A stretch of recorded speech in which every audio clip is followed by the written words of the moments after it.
মোহাম্মদ সাল্লাল্লাহু আলাইহি ওয়াসাল্লামের জীবনের শেষ মুহূর্ত। মাত্র 2 মিনিট চাচ্ছি সবার কাছে, এড়িয়ে যাবেন না। মোহাম্মদ সাল্লাল্লাহু আলাইহি ওয়াসাল্লামের জীবনের শেষ মুহূর্ত চলছে। হঠাৎ সেখানে একজন লোক এসে বললেন, সালাম, আমি কি ভেতরে আসতে পারি? ফাতেমা রাদিয়াল্লাহু তাআলা বললেন, দুঃখিত, আমার পিতা খুবই অসুস্থ। ফাতেমা রাদিয়াল্লাহু তাআলা দরজা বন্ধ করে রাসূলের কাছে গেলেন। মোহাম্মদ সাল্লাল্লাহু আলাইহি ওয়াসাল্লাম বললেন, কে সেই লোক? ফাতেমা বললেন, এই প্রথম আমি তাকে দেখেছি, আমি তাকে চিনি না। শোনো ফাতেমা, সে হচ্ছে আমাদের এই ছোট্ট জীবনের অবসানকারী ফেরেশতা আজরাইল। এটা শুনে ফাতিমার অবস্থা তখন ক্রন্দরত বোবার মতো হয়ে গিয়েছে। রাসূল সাল্লাল্লাহু আলাইহি ওয়াসাল্লাম বললেন, হে জিব্রাইল, আমার উম্মতের কি হবে? আমার উম্মতের নাজাতের কি হবে?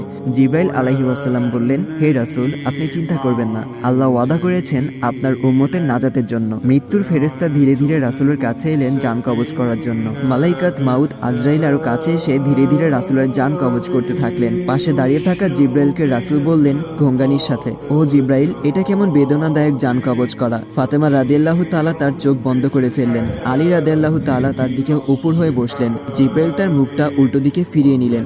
রাসূল সাল্লাল্লাহু আলাইহি ওয়াসাল্লাম বললেন, হে জিব্রাইল, তুমি মুখটা উল্টো দিকে ঘোরালে কেন?